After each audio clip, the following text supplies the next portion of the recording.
los incendios intencionales, vuelco de efluentes tóxicos u otras formas de contaminación.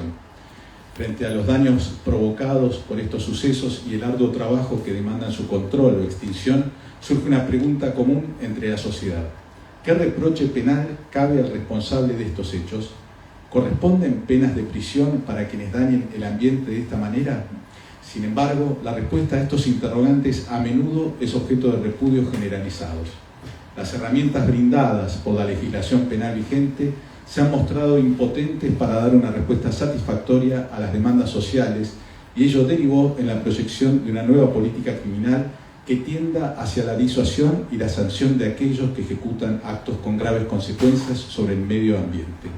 Bueno, ante este panorama, hoy tengo el gusto de presentar a Franco Gorini, que nos va a hablar sobre la política criminal y medio ambiente sano hacia la tipificación del crimen del ecocidio. Franco es abogado especialista en Derecho Ambiental de la Universidad Católica Argentina, magíster en Derecho Penal de la Universidad Austral, docente de grado de la Universidad de Buenos Aires y de la UADE y de posgrado en la Universidad Católica Argentina. Funcionario en la Cámara Federal Penal de la Capital Federal. Lo recibimos con un muy fuerte aplauso y muchas gracias, Franco, por venir. Por favor, apagar los celulares o silenciarlos. Bueno, hola a todos, muchas gracias Gastón por la presentación, gracias Analía, gracias a todos por recibirme acá en Cuba y por tomarse el tiempo de venir y haber sentido interés en esta conferencia, en donde vamos a tratar de abordar, como bien decía Gastón, una problemática muy actual, que es la problemática en torno a la protección penal del medio ambiente. En las noticias, en el último tiempo y en los últimos años, ya hace tiempo, nos enteramos, tomamos conocimiento de actos, sucesos, hechos que resultan un daño notable, notorio, grave, extenso en el medio ambiente. Piénsese, por ejemplo, un caso reciente, los incendios que estuvieron azotando el sur del país en el último tiempo, los costos ambientales, los costos económicos que implicó también para el Estado controlar esos incendios y el tiempo que va a demandar volver a la normalidad en la zona afectada. Digo la normalidad porque tanto la normalidad en el ambiente, la regeneración natural del ambiente, como la normalidad para los habitantes de las zonas afectadas por estos casos. Y claro, frente a ese escenario que exige que los legisladores, los políticos, den una respuesta a la sociedad, que demanda una satisfacción, demanda una respuesta de parte del Estado frente a este tipo de fenómenos, como siempre ocurre, el derecho penal se erige como una especie de panacea a la que recurren los legisladores, ¿no? Siempre si hay problemas, bueno, acudimos al derecho penal, ¿sí? Acudimos al derecho penal, muchas veces penal federal especialmente. Y eso es el caso de los daños ambientales, lo que sucede con los daños ambientales. ¿Y qué es lo que pasa entonces? ¿Qué respuesta dan los legisladores frente a esta demanda? Habrán escuchado en los últimos días que empiezan a cobrar cada vez mayor notoriedad proyectos de reforma del Código Penal. Acá deben haber varios abogados, penalistas, y saben que hace tiempo se viene hablando de una necesaria reforma del Código Penal. Un Código Penal, el que tenemos nosotros, que tiene más de 100 años, tuvo muchas modificaciones, pero fue concebido para dar respuesta a las necesidades de una sociedad con una dinámica que al día de hoy ha cambiado, ¿sí? Las sociedades están en constante evolución, los problemas se actualizan y el Código Penal puede quedar en cierta medida obsoleto. Bueno, cuando se sanciona el Código Penal en su momento, no había una preocupación fuerte por la tutela penal del medio ambiente. Y eso deriva en la ausencia de un título sobre delitos ambientales en el Código. Entonces, ¿qué es lo que pasa? En los proyectos de reforma justamente del Código Penal, todos los proyectos de reforma presentados con distintos gobiernos, esto es una situación que atraviesa, es una política de Estado, la idea de avanzar hacia la penalización de los daños ambientales, todos contemplan títulos con delitos específicamente direccionados hacia el medio ambiente. El último proyecto presentado en concreto presenta varias formas de criminalidad ambiental, presenta nuevos delitos y da lugar a la llamada nueva política criminal ambiental. Hasta ahí estamos bien, pero es preciso cuando hablamos de política criminal precisar un poquito los conceptos. ¿Por qué? Porque la política criminal a menudo se erige como una declaración imprecisa que tiende a orientar el derecho penal sustantivo. Lo trato de bajar un poquito a tierra esto. Nosotros tenemos doctrina muy respetada que habla de un derecho penal teleológicamente orientado hacia fines de política criminal. ¿Qué quiere decir esto? Básicamente, que todo lo que dice el Código tiene una finalidad previa que es concebida por los legisladores y es, en esencia, dar una respuesta punitiva a determinados fenómenos que son considerados socialmente desvaliosos. Y la política criminal, entonces, tenemos que entenderla como una actividad estatal que consiste en entender y analizar el fenómeno del delito desde tres miradas, tres perspectivas y tres objetivos. La primera finalidad de la política criminal es determinar qué conductas para la sociedad van a ser consideradas delitos, ¿sí? Qué conductas son desvaliosas, consideradas repudiables y merecen ser sancionadas. En segundo lugar, la política criminal también se encarga de los mecanismos de prevención de esos delitos, ¿sí? Definida una conducta como desvaliosa, se encarga de determinar cómo hacemos que no suceda eso. Y en tercer lugar, encontramos los mecanismos de represión frente a la comisión de esa conducta. Todo lo que podría ser la ejecución de una pena y los fines que tiene que tener la pena también son parte de la política criminal. Así entonces, podemos decir que el derecho penal es parte de la política criminal, pero no toda la política criminal, ¿sí? Y superamos esa definición que en su momento daba von List de el derecho penal es la barrera infranqueable de la política criminal. No, el derecho penal es parte de la política criminal.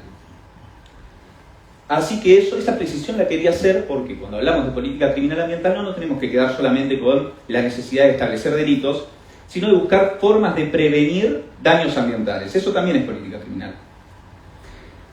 Una medida tendiente a capacitación, educación de funcionarios públicos en materia ambiental puede ser considerada política criminal, en tanto tienda a la evitación de resultados desvaliosos. Pues bien, tomo agua porque estuve engripado toda la semana y me quedo sin voz rápidamente.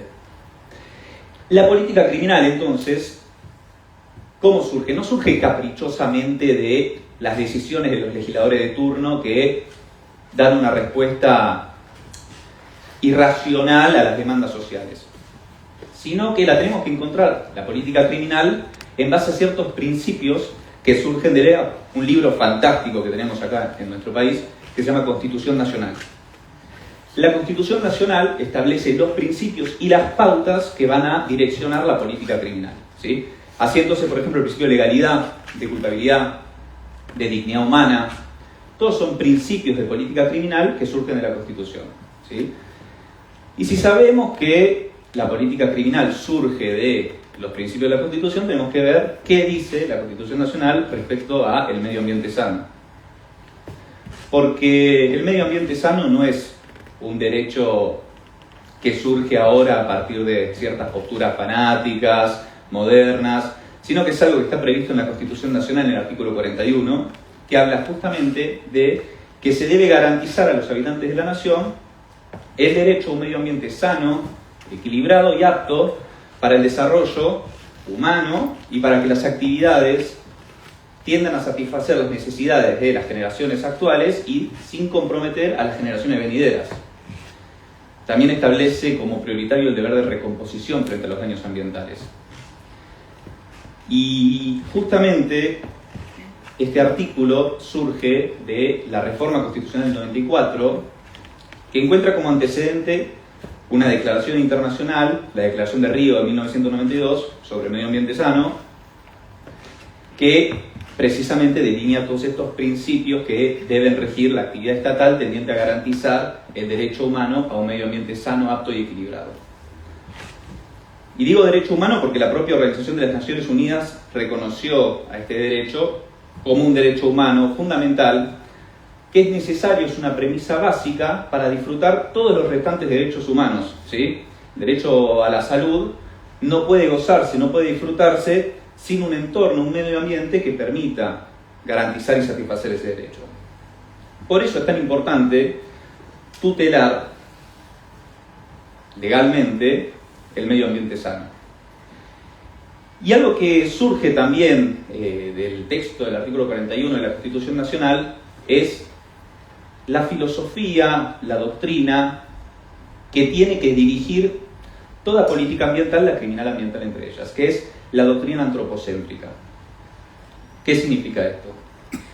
En materia ambiental, de derecho ambiental en particular, hay dos grupos doctrinarios claves y concretos, notablemente enfrentados unos a otros. Por un lado están las doctrinas ecocentristas y por otro lado las antropocentristas. Las ecocentristas tienden a buscar la tutela del ambiente, entendiendo al medio ambiente como un sujeto acreedor de derechos. Este tipo de doctrinas consideran que el ser humano es parte de un ambiente, de un ecosistema al que se tiene que integrar y que debe respetarlo y cuidarlo por su valor en sí mismo, independientemente de los beneficios que reciba por ese cuidado. Esta mirada la encontramos en diferentes textos constitucionales acá en Sudamérica, como por ejemplo en el artículo 71 de la Constitución de Ecuador, donde se habla explícitamente de los derechos de la Pachamama y de cómo cualquiera puede accionar por ellos. Y también, por ejemplo, en el preámbulo de la Constitución de Bolivia, donde se invoca la naturaleza como fuente de razón. Pero nuestra Constitución va por otro camino. No toma como referencia a la Constitución ecuatoriana ni a la boliviana, sino a la de Estados Unidos. Y justamente lo que hace es poner como eje gravitacional de las preocupaciones legales al ser humano, ¿sí? A partir de eso, adopta una doctrina, un enfoque de la problemática ambiental antropocentrista o antropocéntrico. Este tipo de enfoques lo que nos dicen es que la tutela del medio ambiente sano, el derecho a gozar de un ambiente sano, y por lo tanto la tutela del medio ambiente, la tutela legal del medio ambiente, tiene que ser entendida como una tutela que tienda a satisfacer las necesidades del ser humano, del hombre. Despoja al medio ambiente de un valor en sí mismo. Únicamente se va a preocupar de tutelar la integridad de un ecosistema en la medida en la que la falta de esa tutela perjudica al hombre, ¿sí? Este tipo de doctrinas son mayoritarias y justamente en este grupo se alinea nuestra Constitución. Y esto es muy importante y es muy interesante, porque desde esta perspectiva se excluye una posible sobrecriminalización de conductas que, si bien dañen al medio ambiente, puedan ser nocivas para la integridad de un ecosistema, no se traduzcan en daños concretos para ningún ser humano. Y acá me interesa resaltar algo. Siempre que hablamos de desarrollo sostenible, medio ambiente, hablamos del desarrollo sostenible, el famoso concepto de desarrollo sostenible. Es una bandera que se cargan muchas veces las organizaciones activistas de medio ambiente, algunos movimientos políticos, pero pocas veces definen qué es el desarrollo sostenible. Y ese desarrollo sostenible es un concepto que surge del informe Brundtland, que fue una primera ministra noruega, que presenta este concepto ante las Naciones Unidas, y lo entiende como aquel desarrollo que tiene en cuenta el pilar ambiental, el pilar social y el pilar económico, donde ninguno prevalece por sobre el otro, ¿sí?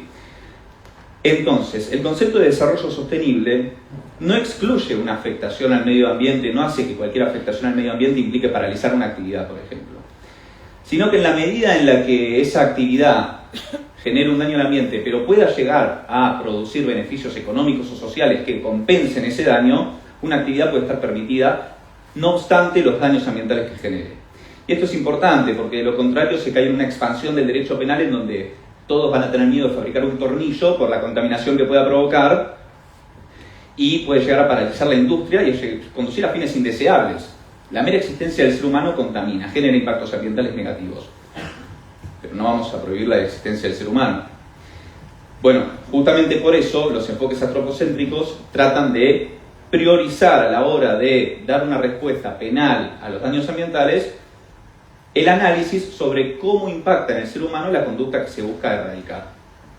En la medida en la que el impacto no supere los beneficios económicos o sociales, la penalización carece de sentido.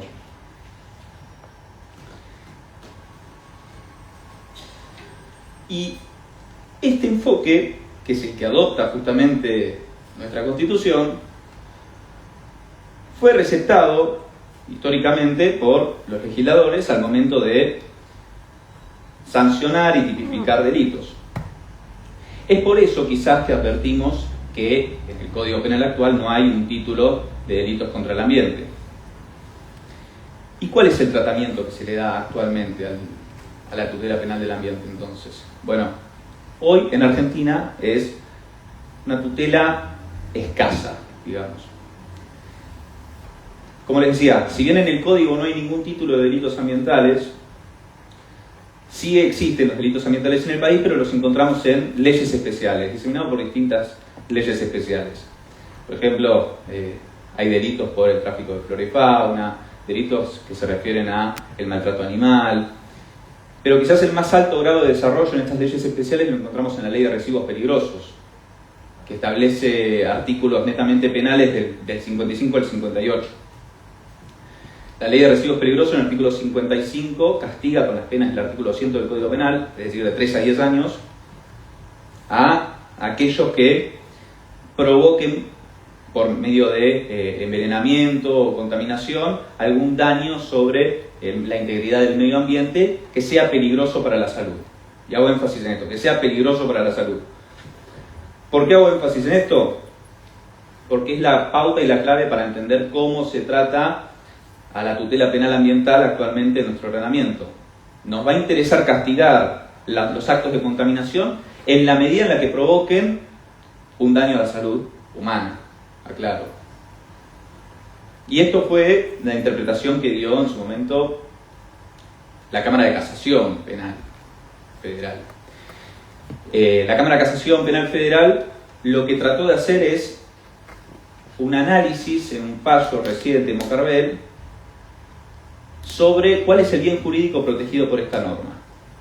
Y trató, frente a la falta de delitos ambientales, encontrar en la figura de protección máxima al bien jurídico medio ambiente sano, cuando en realidad lo que se trata de proteger, o lo que históricamente se considera que se trata de proteger, es la salud de las personas, ¿sí? Lo que dijo la Cámara de Casación es que este es un delito ambiental en la medida en la que protege dos bienes jurídicos. Por un lado el medio ambiente sano, por otro lado la salud de las personas. ¿Y cómo es que lo protege según este análisis? Bueno, dice que se trata de un un delito de lesión y de peligro. De lesión en la medida en la que son delitos, este delito de la Ley de Residuos Peligrosos, son conductas que tienen que lesionar la integridad del medio ambiente. Y de peligro porque esa lesión se tiene que traducir en una relación de imputación a un peligro sobre la salud de las personas, ¿sí? De esta manera lo que dijo la Casación es que se trata de un bien jurídico bifronte y trató de formular así una suerte de lo que yo llamo protección pretoriana del medio ambiente, ¿sí? Encontró el bien jurídico medio ambiente sano en una figura que originalmente estaba pensada para tutelar la salud de las personas. Otra cosa interesante de la Ley de Residuos Peligrosos que vale la pena señalar es que habla sobre la posibilidad de que los actos de contaminación sean producidos por personas jurídicas, ¿sí? Por empresas. Voy a volver sobre esto, pero los delitos ambientales, según un análisis empírico de la realidad de los crímenes ambientales, no acá, sino en todo el mundo, suelen ser cometidos por agentes de poder económico y precisamente por personas jurídicas.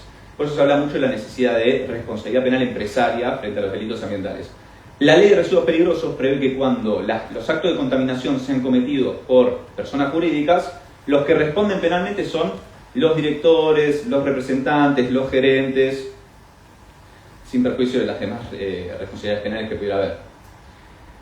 Pero esto no es lo mismo que responsabilidad penal empresaria, porque acá no se castiga penalmente a la empresa, sino que lo que se hace es una ficción en donde los actos cometidos por la empresa son imputados a los directores, los gerentes, los representantes, pero no hay una responsabilidad empresaria como tal, no hay una condena a una empresa por un acto de contaminación como sí puede haber por delitos tributarios. Y se contempla también en la Ley de Residuos Peligrosos la figura de los actos de contaminación a título culposo, que muchas veces también son cometidos por personas jurídicas y merecen algún tipo de reproche penal. Y esta referencia a la ley de residuos peligrosos la hago porque, como les decía, hay muy pocas normas que establezcan delitos ambientales, ¿sí? Y más allá de las dinámicas sociales que imperaban al momento de la sanción del Código Penal, ya lejos y hace tiempo, otra de las razones por las que la doctrina no impulsó la tipificación de delitos ambientales históricamente se debe a que siempre se consideró que un sistema altamente formalizado como el derecho penal, que está regido por el principio de legalidad, no sería la herramienta correcta para responder a las dinámicas de los delitos ambientales, que siempre son de difícil probación, que son muy dinámicos, que están en constante evolución. Por eso se había propuesto durante un tiempo que la respuesta fuera dada por el derecho administrativo sancionador, ¿sí? Es decir, que frente a casos de contaminación la respuesta fueran multas, sanciones administrativas y no penas previstas en el Código Penal. Sin embargo, y esto ya se ha aceptado en la jurisprudencia y la doctrina, la realidad nos muestra que las multas administrativas, las sanciones administrativas se mostraron empíricamente impotentes para una respuesta satisfactoria a las demandas que se generan en base a los daños ambientales, los delitos ambientales. ¿Y por qué? Porque, como decíamos hace un rato, los grandes casos de contaminación no son producidos por una persona física que vuelque afluentes líquidos en un arroyo, sino por empresas, por personas jurídicas que cometen estos actos. Y si la respuesta tiene que ser la aplicación de una sanción administrativa, lo que sucede muchas veces es que estas empresas, estos agentes de poder económico, pueden internalizar los gastos propios de la sanción administrativa, previéndolos en el desarrollo de su actividad, y ejecutar la conducta dañina del medio ambiente, pudiendo hacer frente a las multas, a las sanciones, sabiendo cuántas son, y llevar adelante la actividad sin perjuicio de las sanciones que se le pueda poner desde el derecho administrativo sancionador. Por eso es que se propone avanzar con la tipificación, con la protección penal del medio ambiente, para evitar estos casos, porque el mensaje disuasivo del derecho penal es mucho mayor que el del derecho administrativo sancionador, porque las penas del Código Penal son mucho más severas que las multas del derecho administrativo sancionador, porque las facultades del juez y del fiscal penal son mucho mayores que las que se puede tener en el marco de un sumario administrativo. Es por estos motivos que se impulsa en estos proyectos de reforma del Código la tipificación de delitos ambientales y la respuesta desde el ius puniendi estatal a los casos de daños ambientales. Y esto no es algo que simplemente despertó el interés jurídico de la academia, de la doctrina en el último tiempo, sino que recibió incluso atención pontificia. Y me refiero a el tratamiento que le dio justamente el Papa Francisco a la necesidad de avanzar en la tipificación de delitos ambientales. Papa Francisco fue un fuerte militante de la inclusión de la figura del ecocidio como un crimen contra la humanidad. De hecho, fíjense que el propio nombre de Francisco viene de San Francisco de Asís, que fue declarado el patrono de la ecología, así que ya tenemos una pista del propio nombre del Papa, del compromiso que tenía frente a la realidad de los graves daños y las emergencias climáticas de las últimas décadas.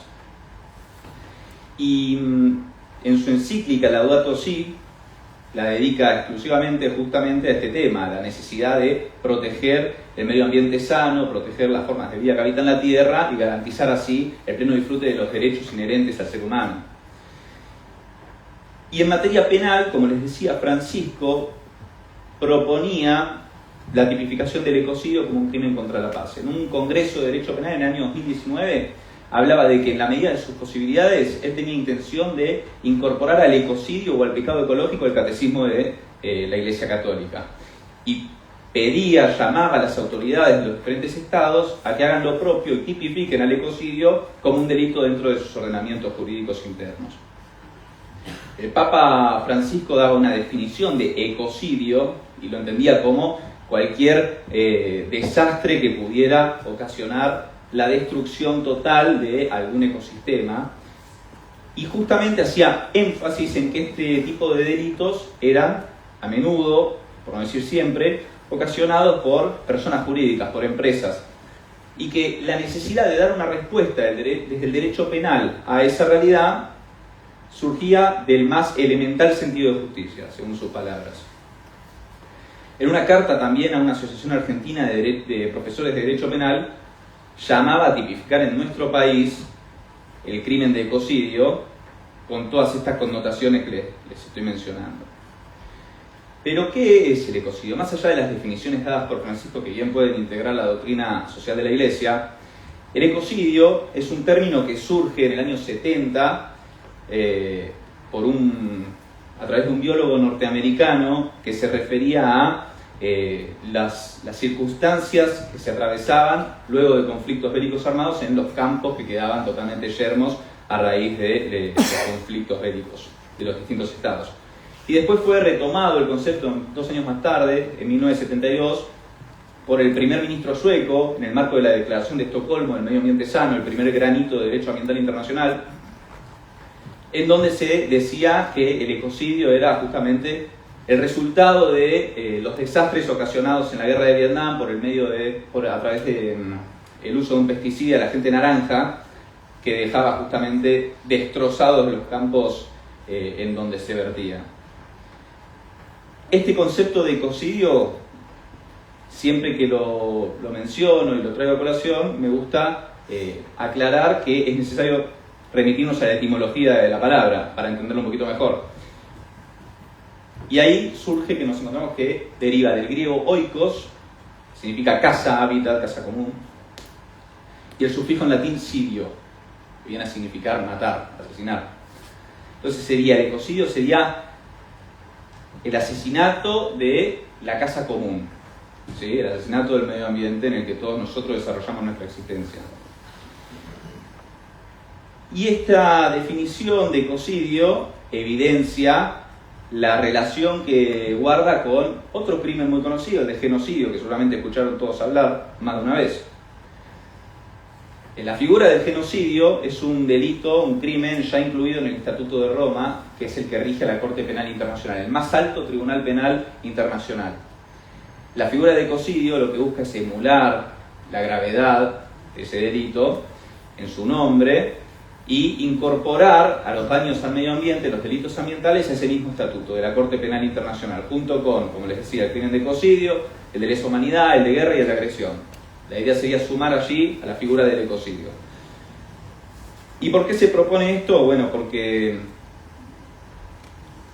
hoy en día los delitos ambientales, por la gravedad justamente de la naturaleza propia, la ontología propia de los delitos ambientales, tienden a afectar a la comunidad de estados. No se limitan a una zona geográfica determinada, a un país determinado, a una locación determinada.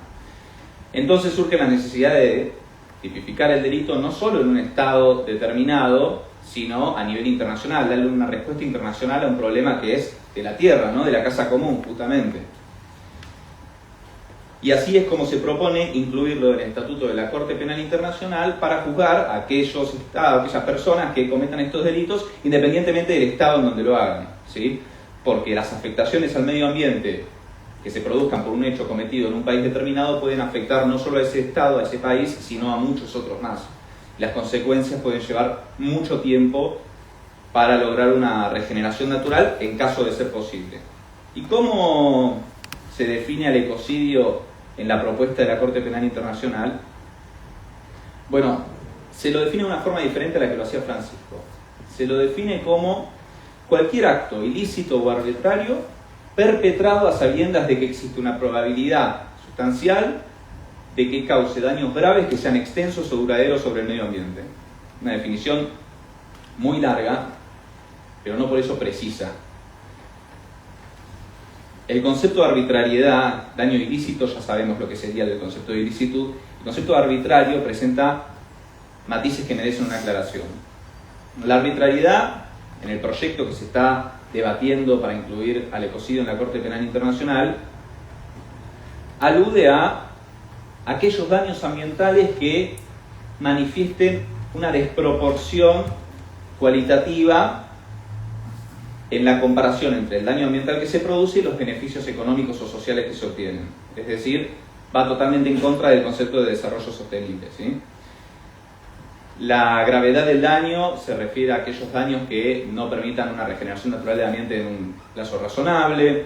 La extensión se deriva de aquellos daños que van más allá de una zona determinada. Bueno, pero me quedo con el concepto de arbitrariedad. ¿Por qué? Porque al faltar una precisión de en qué momento los daños ambientales se ven justificados por los beneficios sociales o económicos que se consiguen a raíz de una actividad, el margen de apreciación de los jueces se incrementa sustancialmente. Y eso, cuando se propuso la tipificación del ecocidio en la Corte Penal Internacional, fue advertido por aquellos abogados que integraban el panel de expertos que lo propuso, que pertenecían a sistemas legales como el europeo continental. Los abogados, los expertos que provenían de este sistema jurídico, les advirtieron a sus pares del common law que acá faltaba una precisión exacta de cuándo el daño se ve justificado y cuándo no, y que eso podría atentar contra el principio de legalidad, que ya lo vimos que lo tenemos en la Constitución Nacional, el principio básico de política criminal. ¿Qué fue lo que respondieron la mayoría de los expertos jurídicos justamente provenientes del common law? Leave it to the judges, que sean los jueces quienes decidan cuándo un daño se ve justificado por las ventajas sociales y económicas y cuándo no. Eso porque justamente la tradición jurídica de esos expertos le da una fuerte impronta, un gran valor a la apreciación de los jueces, el valor de la jurisprudencia, y no ven descabellado que sean los jueces quienes terminen determinando cuándo se justifica y cuándo no un determinado daño ambiental. Pero se imaginan que para nosotros eso puede llevar a resultados cuanto menos indeseables. Dejar a libre apreciación de un magistrado cuando un daño se ve compensado por ventajas sociales o económicas y cuando no, cuanto menos a quienes estamos acostumbrados a un principio de legalidad estricto, nos hace ruido. ¿Y cuál es el problema? El problema es que nosotros en nuestro país adherimos al Estatuto de Roma de la Corte Penal Internacional y por la idea del principio de complementariedad, todos aquellos delitos que están previstos en el Estatuto de Roma, actualmente, ¿no? Lesa humanidad, guerra, agresión, todos esos delitos nosotros los perseguimos, son punibles acá en Argentina, en las condiciones en las que están tipificados en el Estatuto de Roma. Si se tipifica el ecocidio en esas condiciones en el Estatuto de Roma y nosotros no tenemos ninguna regulación acá a nivel nacional, el ecocidio pasa a ser punible en esas mismas condiciones, ¿sí? Es decir, pasa a ser punible acá en Argentina con ese margen de indeterminación que permite que los jueces decidan cuándo está justificado y cuándo no, en virtud de aspectos económicos o sociales, un determinado daño ambiental. Y esto es muy peligroso, porque analicémoslo desde el punto de vista internacional. Países desarrollados, es China, Estados Unidos, tienen mayores compromisos, esto surge de tratados internacionales, tienen mayores compromisos a nivel de cuidado ambiental que países en vías de desarrollo. ¿Por qué? Porque se entiende que al haber alcanzado ya determinado grado de desarrollo, pueden permitirse adoptar determinadas medidas más rigurosas en vistas a un cuidado ambiental que aquellos países que se encuentran en vías de desarrollo y requieren a menudo el ejercicio de industrias que puedan provocar contaminación o daños ambientales más severos. Entonces, un daño ambiental que podría estar socialmente o económicamente justificado en un estado determinado, en vías de desarrollo, puede no estarlo en un estado diferente, más desarrollado, ¿sí? En alguna potencia, uno de los llamados países del primer mundo. Y traspolado a nivel nacional podría pasar lo mismo. Quizás un acto de contaminación acá en la capital federal no se vea justificado económica o socialmente, pero sí ese mismo acto ejecutado en alguna provincia del norte con mayores necesidades económicas o sociales que justifiquen el mismo daño ambiental. Eso puede llevar a jurisprudencia contradictoria y que castigue determinados actos en un lugar y en otro no. Y la decisión será siempre netamente judicial de los jueces federales de cada jurisdicción. ¿Se entiende? Esto es un peligro inherente a la falta, a la ausencia de la tipificación del ecocidio a nivel nacional. Por eso es importante que nosotros avancemos. ¿Por qué? Porque si se tipifica el crimen de ecocidio siguiendo los lineamientos de política criminal que emanan de nuestra Constitución Nacional que mencionábamos hace un rato, podemos hacer un trabajo inteligente, sensato, y que adecue las exigencias de la tipificación de delitos ambientales a nuestro sistema normativo. Y si nosotros tipificamos el ecocidio de una forma sensata, inteligente y adecuada a las exigencias de nuestra Constitución, cuando se incorpore al Estatuto de Roma no nos vamos a ver atados por la definición y los alcances de la tipificación del delito en el Estatuto, sino que por la idea del principio de complementariedad prevalece la tipificación que leemos nosotros, ¿sí? Es por eso que los distintos proyectos justamente de reforma del Código Penal, todos ellos incluyen, lo digan o no lo digan expresamente, la idea del ecocidio como delito, paradigma del delito ambiental, ¿sí? El máximo delito ambiental. Todos. Ahora bien, es importante que ese trabajo sea sensato y racional, porque varios de esos proyectos, de esas propuestas que circulan, lo único que hacen es copiar y pegar la definición que se propuso ante la Corte Penal Internacional a nivel internacional y arrastran todos los defectos, todos los problemas propios de una definición que no está pensada para nuestro sistema jurídico. Es por eso que al momento de hablar de la incorporación del ecocidio, que últimamente se está hablando cada vez más en los proyectos de reforma y hay incluso leyes que proponen incluirlo al Código Penal actual, es necesario que lo hagamos con un trabajo serio y con cuidado y no arrastrando los errores que se vienen arrastrando a nivel internacional. Y la necesidad de trabajar el concepto del ecocidio resulta palmaria si se advierte que ya hoy en día se lo encuentra no solo en papers, artículos académicos, libros, sino incluso en fallos jurisprudenciales. Aunque hoy no tenemos tipificado el ecocidio, ya hay jurisprudencia que habla del delito de ecocidio. Por ejemplo, un caso relativamente reciente de incendios. Un caso de incendios en la provincia de Entre Ríos, en donde había una familia de apicultores, ¿sí? Se dedicaban a la apicultura. En Entre Ríos resulta que era un padre con un hijo de 18 años y un hijo de 12. Advirtieron un buen día que había un incendio que se avecinaba y que corrían peligro sus bienes, o por lo menos eso es lo que alegan, e iniciaron una maniobra de cortafuegos, ¿sí? Iniciaron justamente ellos un foco ígneo, un fuego, para tratar de detener de esa manera el avance que se aproximaba y que podía perjudicarlos a ellos y a sus bienes. Bueno, el fuego se salió de control, como sucede a menudo, provocó daños ambientales severos, hubo afectación interprovincial porque incluso el humo se fue de la provincia de Entre Ríos, afectó Buenos Aires hasta Santa Fe. Y cuando vieron a esta familia, la encontraron con un encendedor, como locos frente a las llamas que se avecinaban, y lo primero que hicieron fueron detenerlos y después siguieron apagando el incendio. Quedaron imputados por un delito de incendio. ¿Qué es lo que pasó? ¿Y por qué me interesa marcar este caso? Al momento de fueron a juicio estas personas, ¿no? Y al momento de efectuar su alegato, el fiscal del caso, en el Tribunal Oral Federal de Paraná, propuso una pena de efectivo cumplimiento para el padre y el hijo de 18 años, acusándolos de ser unos ecocidas que destrozaron el ambiente y que pese a que no tenemos la tipificación del ecocidio, estos tipos atentaron contra la integridad de la casa común, destrozaron prácticamente toda la provincia y se merecían ir a la cárcel. Estamos hablando de un padre apicultor y un hijo de 18 años, ninguno de los dos tenía antecedentes penales, ¿sí? Agarrándose del debate internacional existente en torno a la figura del ecocidio, el fiscal pretendía que estas personas fueran a prisión, como podría ir a prisión cualquier autor de otro delito mucho más grave, ¿no? O sea, considerado penalmente más grave por la escala penal.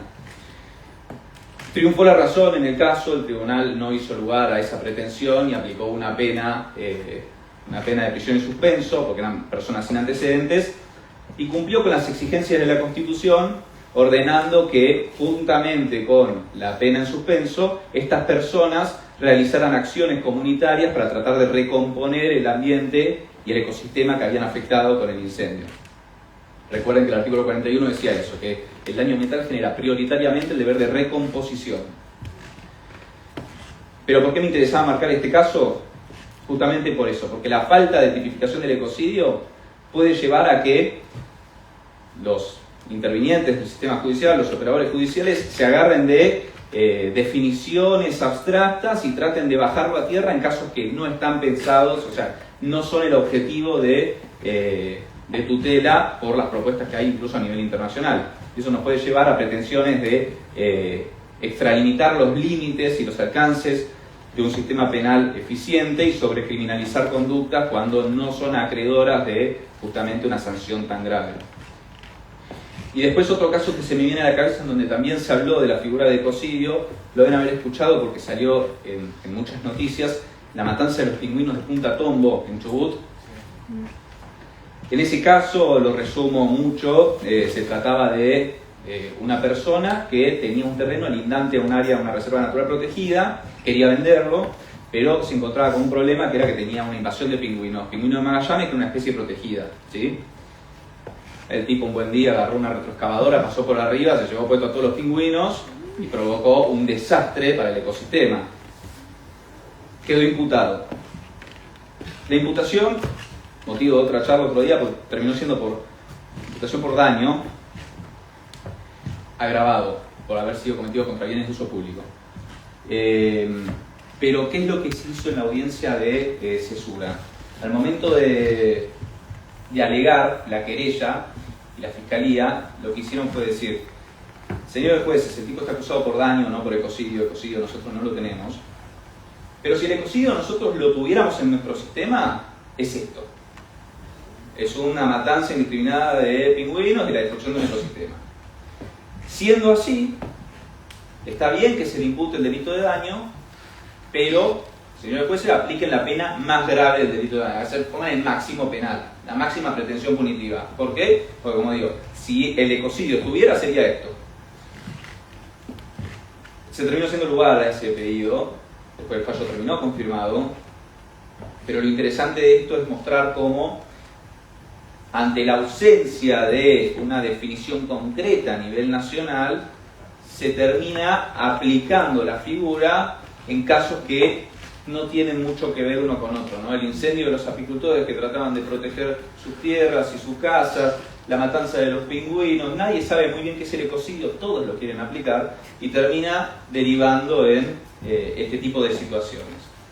Bueno, es por esto que justamente resulta necesario que en los distintos proyectos, en las distintas reformas, se adecue la tipificación de este delito a las exigencias normativas de nuestro sistema.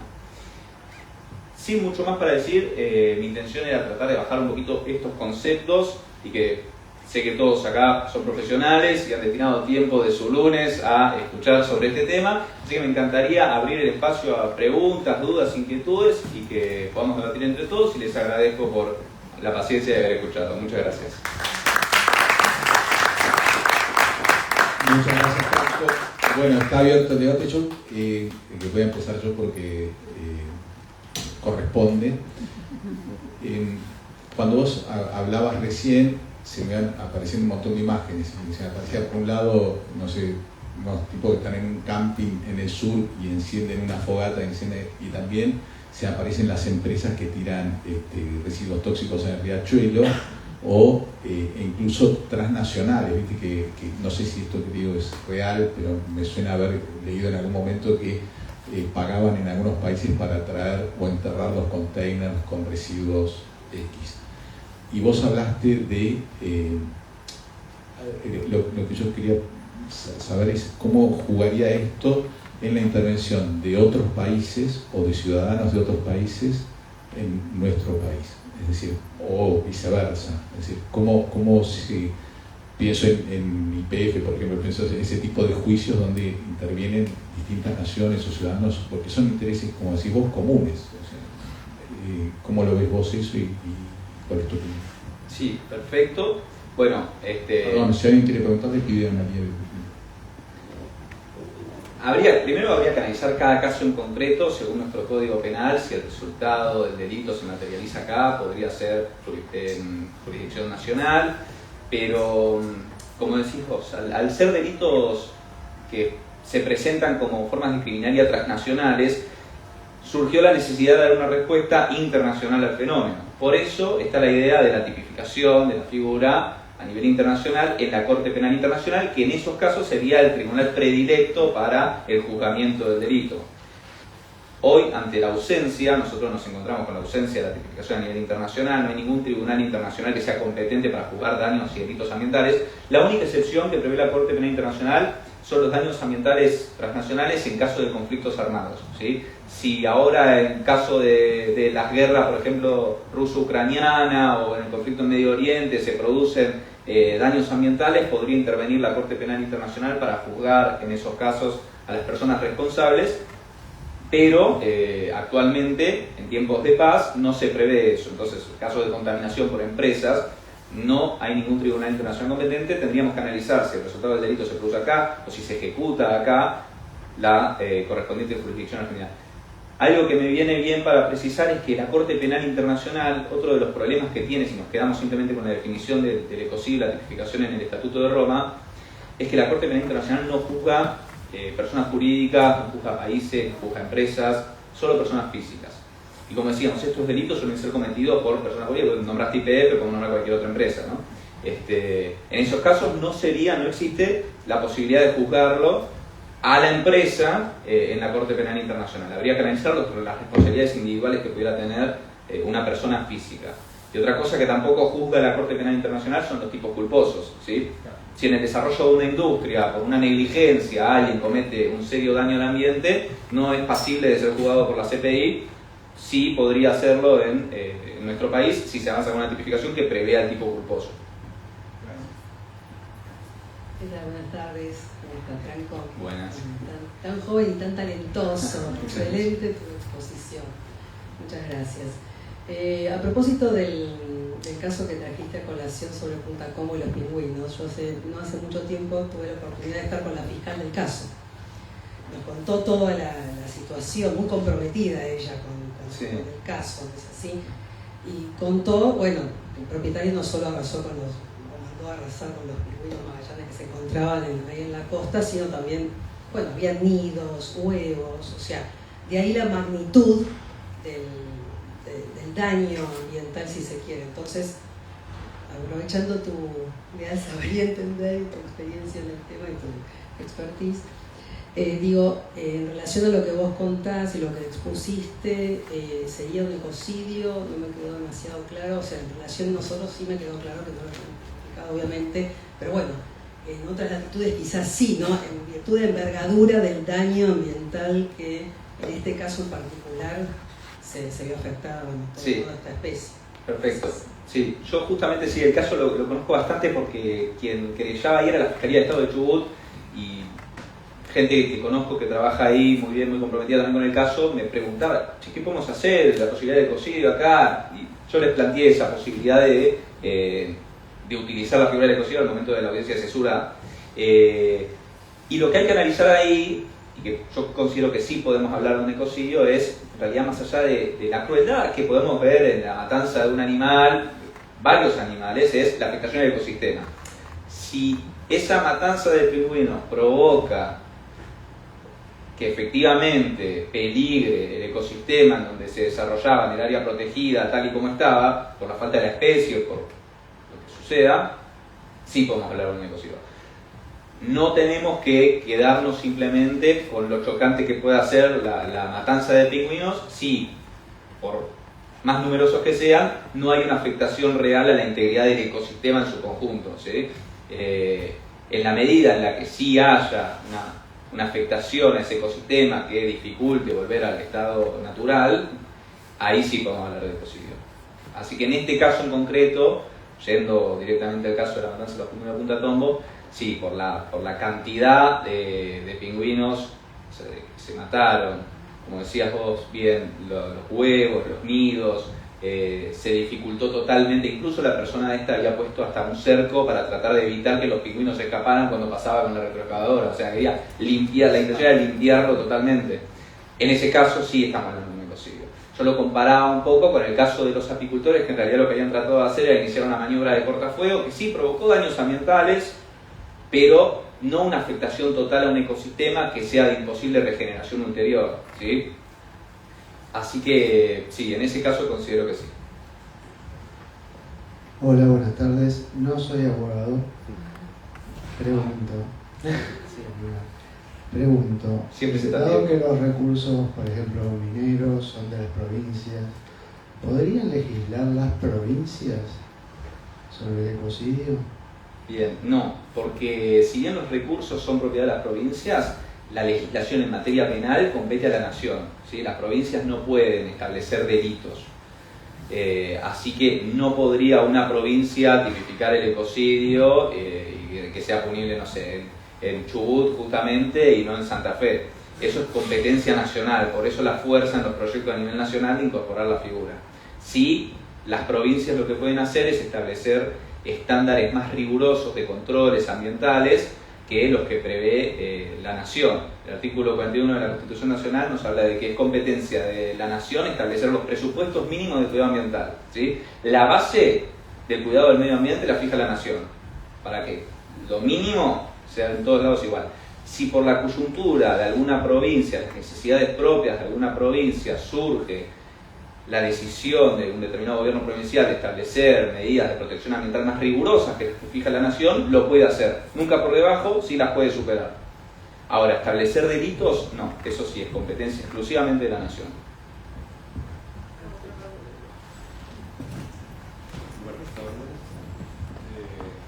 Quería felicitarlos por la claridad de la exposición que han tenido sobre la contaminación y sobre las condenas, penalidades que ha observado que están contempladas en la Constitución Nacional desde hace muchos años en sus distintos niveles.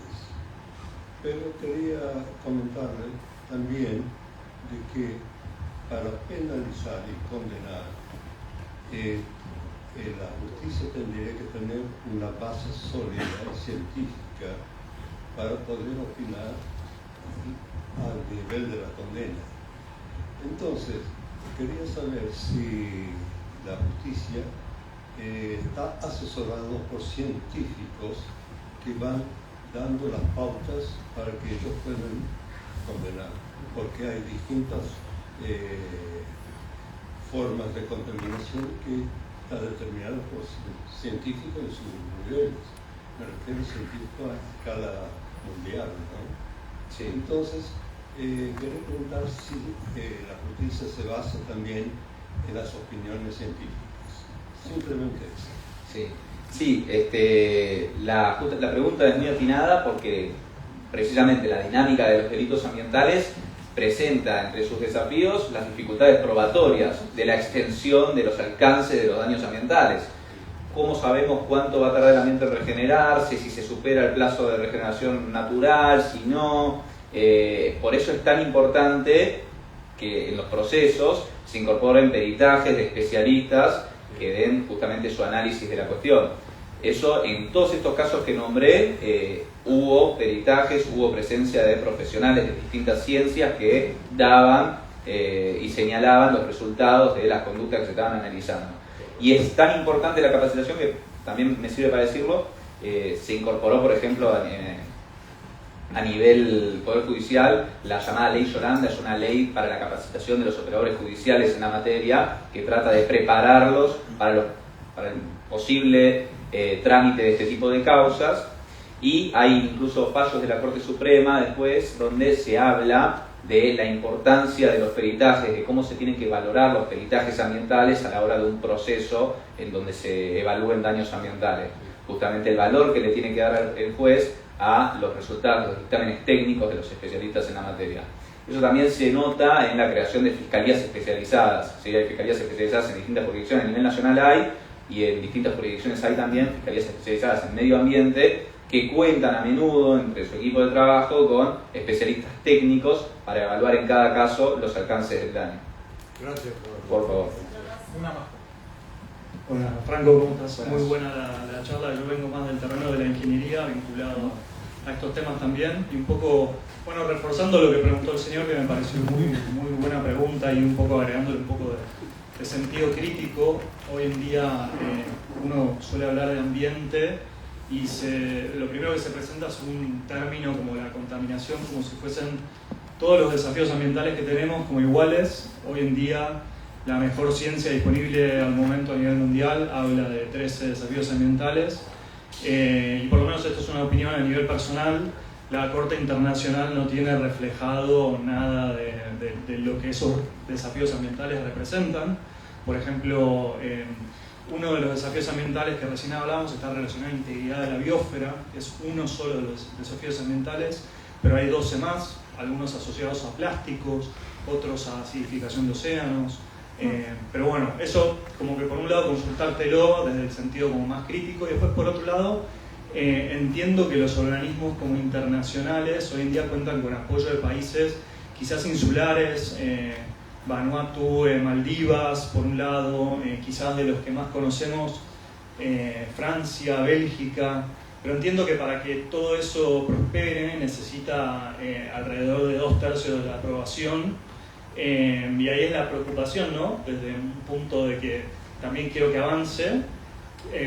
¿Cuán viable ves eso? ¿Ves que avance realmente como para tener que, coincido con vos desde ya, ¿no? Que tenemos que estar trabajando, pero por otro lado ese contexto es como que me deja preocupado, esas dos cuestiones. Perfecto. Bueno, por un lado, tus observaciones evidencian la necesidad de contar con ingenieros, con especialistas al momento de dar un tratamiento jurídico a la cuestión. Coincido con vos en que muchas veces los proyectos carecen de ese asidero técnico y quizás este tipo de proyectos como el de la CPI no notan tanto ese déficit porque lo dejan a criterio jurisprudencial y bueno, que eventualmente la jurisprudencia sí con apoyo técnico, con apoyo científico establezca los estándares de protección ambiental en el caso, cuándo es punible, cuándo no y demás.